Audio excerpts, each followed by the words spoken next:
Pues sean todos muy bienvenidos otra vez al repaso de la lección. Tenemos un tiempo bastante poquito para tratar de destacar las principales enseñanzas de la Biblia que repasamos durante esa semana. Es un tema bastante interesante, tiene diferentes contenidos que podemos aplicar a nuestras vidas, pero entendemos que es una historia antigua, ¿no? Una historia que ya pasó. Y realmente si ya pasó y nosotros lo volvemos a ver otra vez y decimos, pues esto ya le pasó al pueblo de Dios, o sea, nosotros ya entendemos que si hacemos esto que le pasó al pueblo de Dios, pues a nosotros también nos puede pasar lo mismo y nos puede ir mal. Entonces, ¿cuál es la comparativa que podríamos tener en este caso? No tenemos a un pueblo que era bastante rebelde, ¿no? El título lo dice, ¿no? Sin descanso, estaban agitados, estaban ansiosos de caminar por el desierto por muchos años sin llegar a la tierra prometida que Dios les había dado. Pues es lo mismo, hoy en día nosotros estamos viviendo en este camino del desierto, que estamos yendo hacia la patria celestial. No, entonces podemos encontrar esa comparativa en primer lugar. Nosotros estamos en ese desierto que está lleno de problemas, está lleno de circunstancias difíciles, que los pesares de este mundo están sobre nuestros cuerpos, nuestras mentes y nos desaniman, y es ahí cuando nosotros empezamos a murmurar, a hablar, a tener falso testimonio contra el prójimo y contra Dios mismo. Eso es lo que vamos a repasar. Quiero que participen todos. Tengo algunas preguntas claves importantes que vamos a ir compartiendo aquí en la pantalla para que ustedes puedan participar, los que están aquí presentes, también los que están a través de las diferentes plataformas de la iglesia de la universidad. Yo estoy usando aquí solamente una, no puedo tener varias pantallas al mismo tiempo, pero el que pueda participar con sus comentarios o las respuestas a las preguntas que se van a poner en las pantallas, lo pueden dejar aquí en la plataforma. Estoy usando la de Facebook, la de la iglesia de la universidad.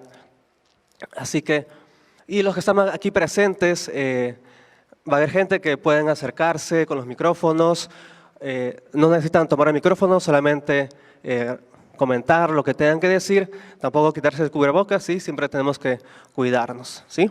Muy bien, entonces yo cuando leí los primeros capítulos o textos de estos libros de números, ¿no? Esta semana estudiamos números 11, 12, 13 y 14.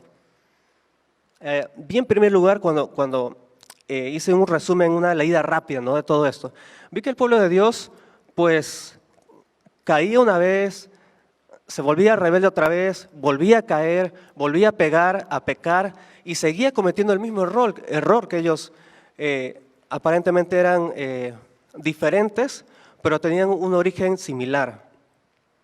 Entonces, acá encontramos algo que, como decía al comienzo, ¿no? ¿Qué está pasando con el pueblo de Dios? ¿Por qué vuelve a caer en lo mismo? ¿No será que nosotros hoy en día también nos pasa lo mismo? Estamos cayendo en los mismos errores, estamos cayendo en las mismas debilidades que tenemos. El capítulo 11, pero antes quiero leer el texto clave, ¿no? Para esta semana que hemos estudiado. Si me ayudan ahí en la pantalla con el texto clave que está en 1 Corintios 10, 11, y dice: y estas cosas les acontecieron como ejemplo y están escritas para amonestarnos a nosotros, a quienes han alcanzado los fines de los siglos. Bueno, qué bueno que es Dios, ¿no? Que nos prepara, que nos predice lo que nos puede pasar si nosotros no estamos atentos a las historias antiguas del pueblo de Dios, que aún viendo los milagros tan prodigiosos de Dios, ellos volvieron a caer, ¿no? Qué triste, pero la misma historia se repite hoy en día en estos tiempos. Y vamos a la primera parte. La primera parte la he dividido en 5 partes, repaso de la lección, memoria selectiva, la primera parte. Ahí estudiamos basados en el capítulo número 11 de Números. Y acá vemos a un pueblo que pues ya lleva un tiempo caminando por el desierto, ¿no? Un tiempo, tal vez unas semanas, unos meses. Y acá el capítulo nos habla que no solamente los que caminaban en el desierto eran los israelitas, sino que había una multitud mixta. Esa multitud mixta era la gente egipcia, ¿no? Tal vez algunos extranjeros por ahí que estaban mezclados, que por los tantos años que el pueblo de Dios había vivido en Egipto, seguramente les había gustado la cultura, su adoración, la religión, y se fueron con ellos rumbo en camino hacia la tierra prometida. Entonces, esta multitud mixta, después de varios días, semanas, meses de caminar por el desierto, empezaron a murmurar, ¿no? Ellos ya tenían el maná, Dios les había provisto del maná para ese entonces, ¿no? Para que puedan comer. Pero esta gente empezó a decir, ¿no? Oye, a este maná como que le falta algo, ¿no? Le falta tal vez un poquito de sal, un poquito de aceite o algo para que esté un poquito más rico. No es malo criticar, no es malo decir que esto es mejor para mejorar algo. Pero es malo cuando yo quiero imponer algo delante de Dios, ¿no? Delante de algo. Y también pienso en el maná, ¿no? El maná es algo, una comida bastante completa, o sea, muy nutritiva. O sea, imagínense vivir por mucho tiempo comiendo maná. O sea, en un solo alimento que ya tenga todo el complemento nutricional necesario para sobrevivir. Imagínense, qué fascinante. A veces las mujeres se la paran pensando, ¿y ahora qué voy a cocinar? ¿Qué voy a hacer mañana? ¿Qué voy a hacer en la comida, en la cena? Y tratar de que el alimento, el platillo esté completo, ¿no? Pero acá Dios ya les había dado todo servido, muy fácil, ¿no? El maná. Era un alimento muy completo. Pero a pesar de eso, el pueblo de Dios ahí empezaron, no el pueblo de Dios exactamente, pero tal vez se dejaron llevar por las murmuraciones, los comentarios, las críticas de ese pueblo que estaba acompañando, el pueblo egipcio, los extranjeros que estaban acompañando en ese peregrinaje.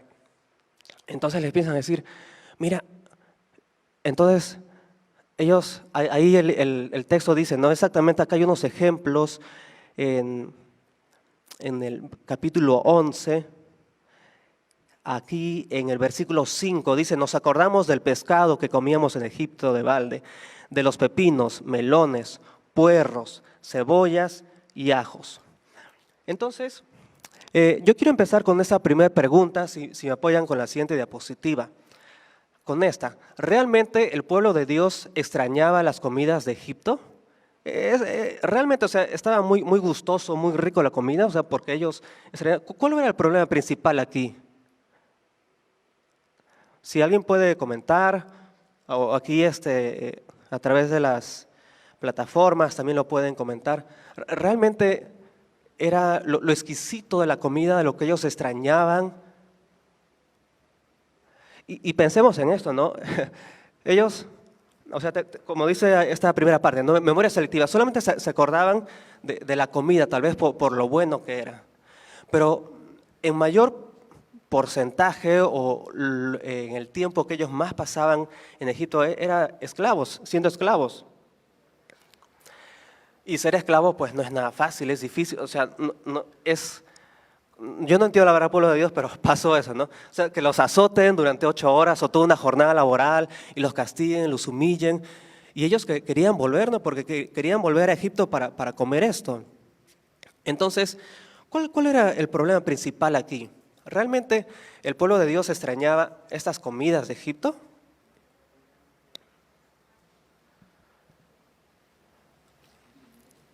A ver si alguien quiere participar, ¿lo puede hacer? ¿Realmente ese era el problema? ¿La comida? ¿O había algo más?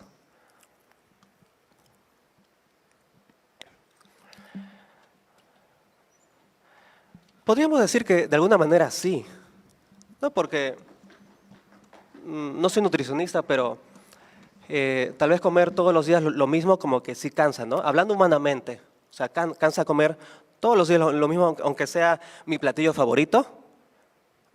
No sé qué les gusta a ustedes, pero piensen ustedes en los platillos que más les gusta comer. Y comer todos los días, pues yo creo que en algún momento te vas a cansar, aunque te guste, aunque sea muy rico. Podría haber sido ese sí realmente un problema, ¿no? Un problema físico, una necesidad física. Pero más allá de todo eso, ¿cuál era el problema real aquí en este sentido? Era un problema más espiritual. Ellos estaban alejando de Dios. Y cuando uno se aleja de Dios, empieza a estar inquieto, empieza a estar impaciente, empieza a cuestionarse cosas, ¿no? Dice, ay, pero mejor esto, o mejor, ¿por qué no hacemos esto otro, diferente a los principios de Dios? Y ahí es donde uno empieza a dudar y se va del otro lado, del otro grupo donde no estamos con Dios, y ahí empiezan los problemas, ¿no?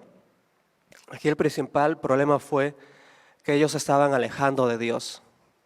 Ya se habían olvidado todo lo que Dios había hecho antes con ellos, las plagas de Egipto, la muerte de los primogénitos, el cruce del Mar Rojo, cómo Dios había destruido al ejército de esa potencia mundial que era Egipto, después el maná, tantas cosas que Dios había hecho, pero aún así el pueblo vivía quejándose, vivía incómodo. Pero ahora veamos la siguiente pregunta. Si me ayudan con la diapositiva. La siguiente pregunta, ¿cómo reacciona Dios a la queja de Moisés? Ahí está.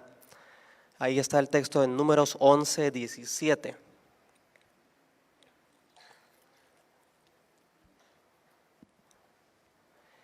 Pero aquí encontramos otro problema también, y es un principio para los líderes, hablando en general, no de la iglesia, no de aspectos eclesiásticos, sino en varias maneras podemos sacar muchas aplicaciones. ¿Cómo reacciona Dios a la queja de Moisés? Podemos seguir participando, el que desea. No sé si aquí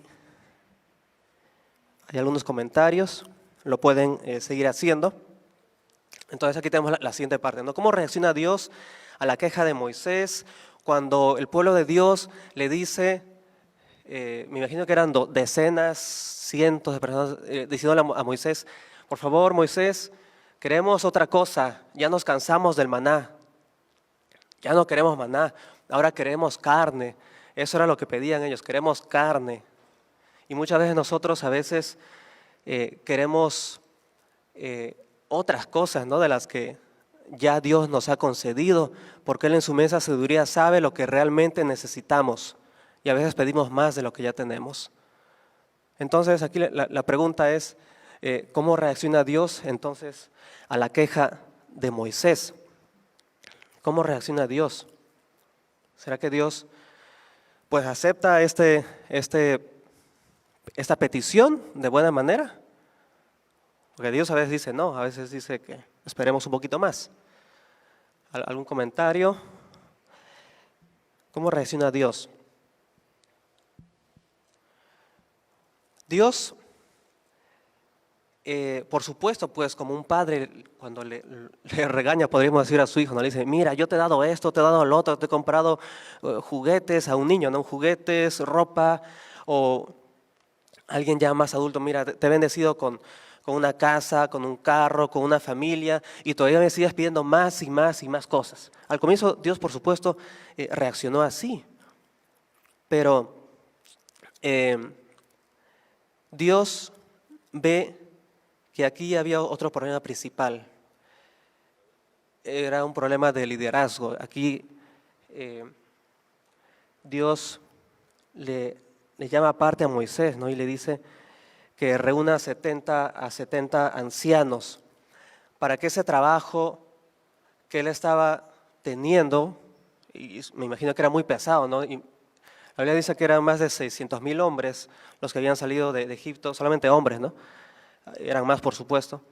Imagínense recibir todas esas quejas en un solo hombre, pues era muy, muy complicado. Entonces, aquí tenemos un principio, ¿no? De los grupos pequeños, por ejemplo, acá empezó Dios con 70 ancianos, ¿no? Que ellos recibieron el Espíritu Santo para que ayuden ahora también a dirigir al pueblo de Dios. Entonces aquí tenemos otra enseñanza, ¿no? Tenemos que aprender a separar el trabajo, ¿no? A delegar el trabajo, a pedir ayuda con otras personas. Si yo formo un equipo, pues tengo que aprender a confiar también en las personas que yo previamente he orado para que formen ese equipo y me puedan ayudar a realizar un mejor trabajo. no solamente en un trabajo, puede ser en una escuela, puede ser en la misma familia. Cada integrante de la familia puede cumplir un rol diferente, ¿no? Para que no estemos estresados, ¿no? Como acá estaba Moisés, tenía mucho trabajo, muchas quejas, y él no podía llevar todo sobre su peso, sobre su mente.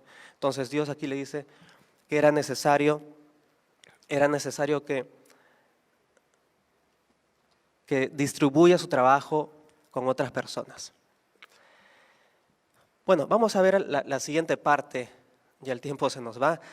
Números 12, anhelo de liderazgo, ahí lo tenemos en la pantalla. Acá había otro problema, ¿no? Puros problemas con el pueblo de Dios, puros problemas. Pero qué bonito es Dios, ¿no? Dios siempre nos perdona, a pesar de todo. Capítulo 12 de Números, ahí habla sobre la historia de María. María, ¿no? La María que era esposa de Aarón, algunos lo llaman Miriam. Acá dice, el título dice, María critica a Moisés. ¿Por qué le criticaba? Voy a tratar de resumirlo porque el tiempo ya es corto. María tenía celos, tenía envidia de Moisés, del liderazgo de Moisés, porque ella creía que Dios le daba el liderazgo completo solamente a Moisés y no a ellos también que estaban en ese grupo de liderazgo. Y era porque se había casado con una mujer cusita, no era una mujer etíope, de piel morena. Entonces, María pensaba, pues, no sé por qué, pero era una persona pagana, Séfora, ¿no? La esposa de Moisés, y pensaba que, ¿cómo es posible que Moisés se haya casado con una mujer pagana? Y si vemos un poquito más el espíritu de profecía, se menciona que Moisés había ido a pedir ayuda a Jetro, que era su suegro, ¿no? Y entonces Jetro no estaba ahí en ese esquema de liderazgo, y entonces también ahí María empieza diciendo, ¿cómo es que se va Jetro? O sea, nosotros somos los líderes de acá de la iglesia, nosotros somos de los altos rangos y Moisés no nos consulta nada. Entonces ese era el otro problema, acá en la Biblia no lo dice, pero ese era el problema, ¿no? Entonces, ¿qué fue? Acá tenemos una pregunta, vamos a tratar de abarcarla rápidamente. ¿Tiene la raza de la esposa de Moisés alguna conexión lógica con la queja de Aarón y María?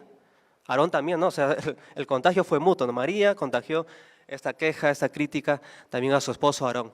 ¿Hay alguna relación lógica? ¿Ustedes qué creen? ¿Sí, no? Lo que estaba haciendo María era una crítica buena, una crítica constructiva.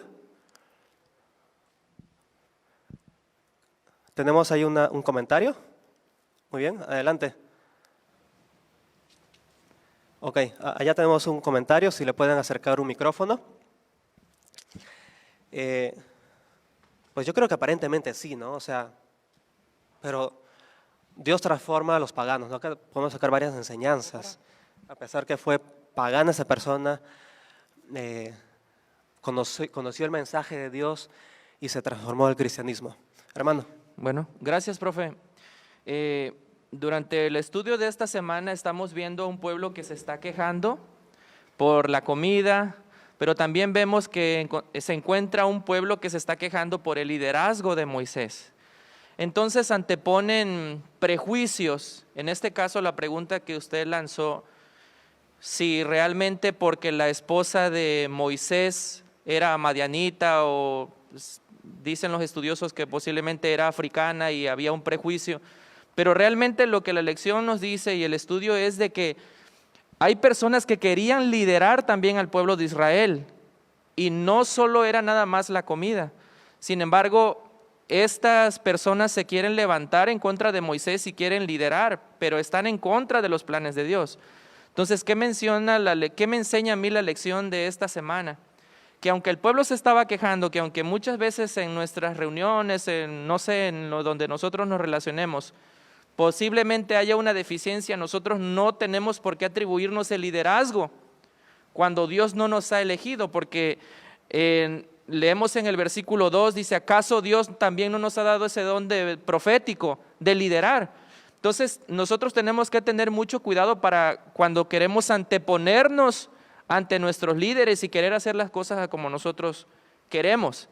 Sabemos que Dios había elegido a Moisés, entonces estas personas no solo se rebelan contra Moisés, se están rebelando principalmente contra Dios. Entonces, esto es lo que la lección me dice. Gracias.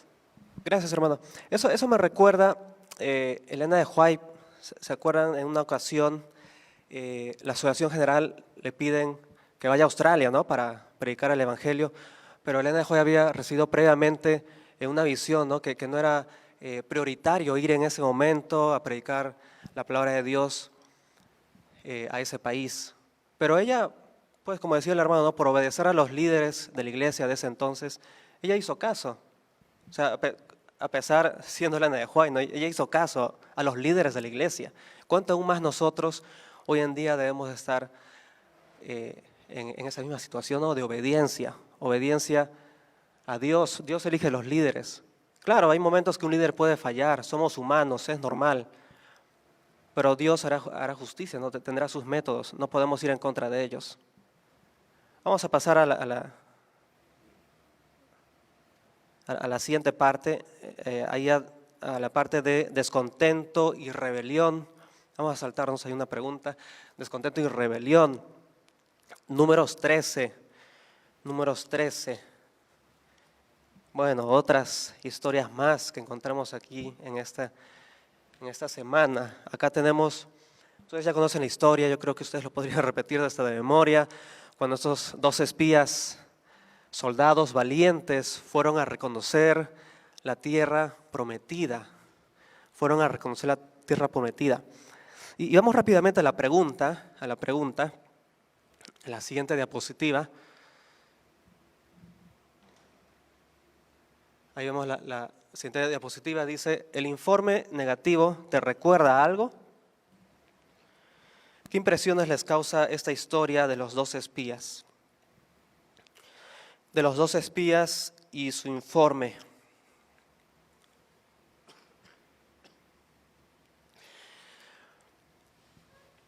Miren, siempre a veces la mayoría se deja llevar, por eso Dios dice que el camino ancho es por donde mucha gente va, pero el estrecho son pocos. En este caso solamente Caleb y Josué eligieron el camino confiados en Dios, ¿no?, de que Dios sí les iba a entregar la tierra prometida, y a que a pesar de esas circunstancias, de las murallas grandes de esas ciudades, de gente armada, de gigantes, Dios les iba a dar esa tierra prometida, porque Dios se los había prometido, pero habían 10 que estaban en contra de esto, pensaban que no iban a alcanzar esta tierra por todas las circunstancias, ellos miraban con ojos humanos, pero Dios ya les había prometido. O sea, ¿por qué dudamos a veces? Dios ya nos promete que nos va a dar algo, pero nosotros no vemos las cosas con ojos divinos. Y parece que esos obstáculos que nosotros podemos encontrar son más grandes que nuestra fe, ¿sí? O que Dios puede ofrecernos para nosotros como recursos para enfrentar esos problemas en la vida que podríamos llegar a tener. Vamos a ver aquí. Voy a saltarme a la otra parte de intercesión por los rebeldes, basado en Números 14.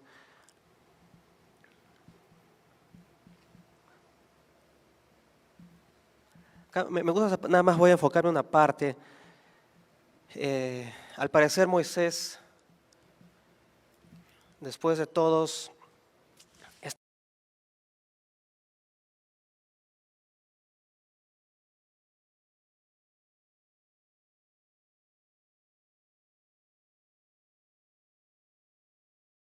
a nuestros líderes, entonces es cuando Moisés intercede por el pueblo de Dios. Y en un principio, pues Dios está enojado, ¿no? Quiere destruir, o sea, ya los castigó, les dijo que no, ustedes ya no van a entrar a la tierra prometida por tantas cosas que han pecado contra mí. excepto Caleb y Josué, ¿no? Que ellos sí se comportaron como Dios quería. Pero vean la manera inteligente que Moisés habla con Dios. Porque Dios le había dicho que ya los iba a matar a todos, ¿no? O sea, ya no quería hacer una transformación nueva. Uno no puede entrar a la tierra prometida, hablando ahora espiritualmente, si estamos llenos de pecado, llenos de maldad. No, es imposible.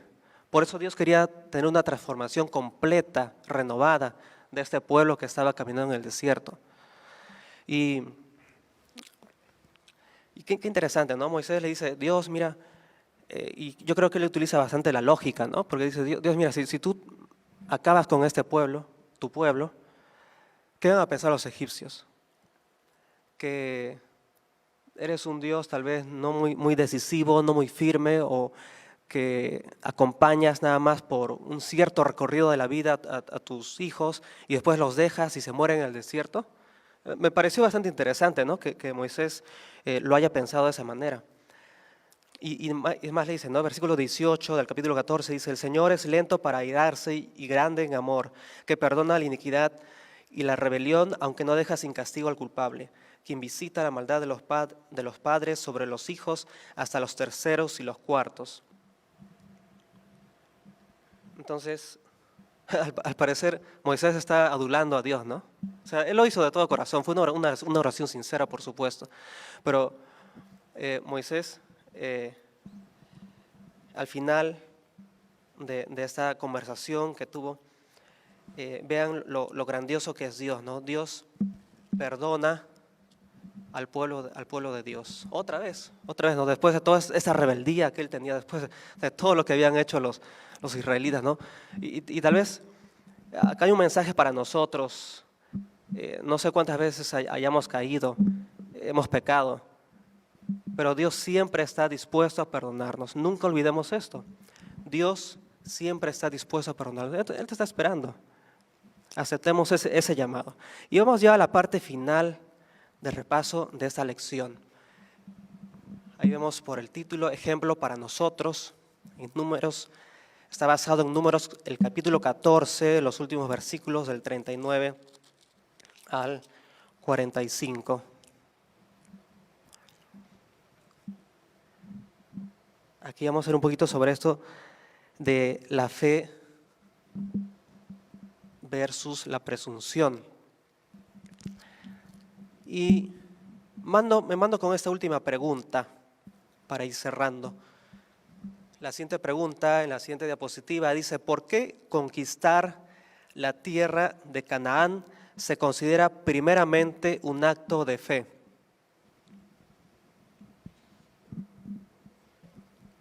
Si hay algún comentario, lo pueden decir.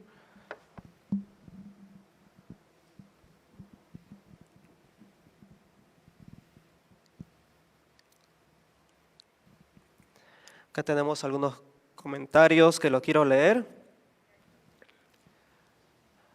Bueno, quiero...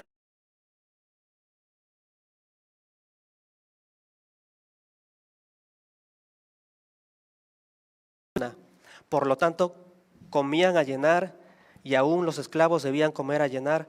Solo de esa manera creía Egipto alejarían la maldición de la hambruna. Por eso el faraón tuvo el sueño de la hambruna. Muy bien, y es así, ¿no? A veces el diablo nos tiene por la comida, el hambre. Y tenemos otro comentario más. Adelante, pastor. Gracias, profesor. Pienso que conquistar la tierra de Canaán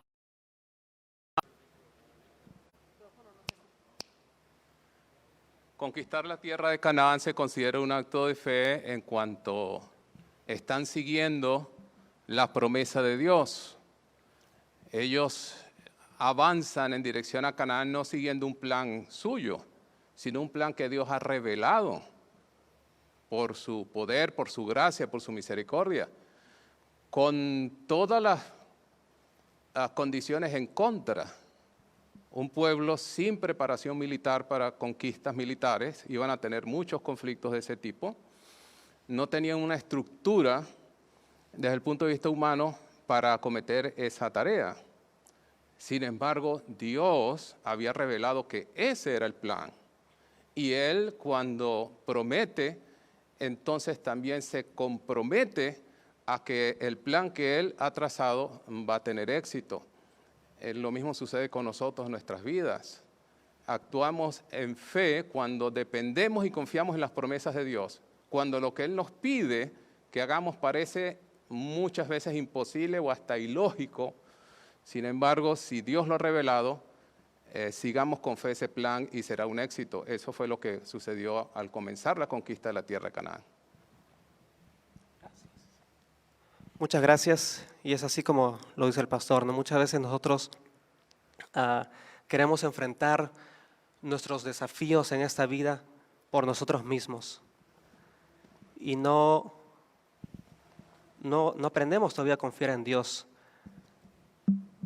Y a veces decimos que voy en el nombre de Dios, pero realmente uso una máscara, ¿no? Uso la máscara de Dios. Y cuando vienen los problemas, realmente que tengo que enfrentar, esa máscara se cae porque era una máscara falsa. Y esas pruebas pasan por encima mío, me pisotean, me hacen desfallecer. Por eso no nos equivoquemos, ¿no? La presunción es la falsificación satánica de la fe, lo dice Elena de White. No caigamos en esa falsa fe de ser presumidos, de llevar el nombre de Dios en alto nada más por nombre, como un eslogan en la frente. No es eso, sino es llevar a Dios dentro de nuestros corazones. Bueno, en resumen, esta semana pues hemos aprendido que nosotros estamos viviendo en este caminar en el desierto que es este mundo, y que a veces caminar por este desierto que está lleno de problemas, de situaciones difíciles, nos cansamos y nos estresamos y estamos ansiosos y estamos tal vez murmurando y quejándonos. Pero recordemos que hay un Dios que Él va a escucharnos todas esas situaciones que nosotros podemos tener en nuestras mentes. Él va a ayudarnos a afrontar esas situaciones.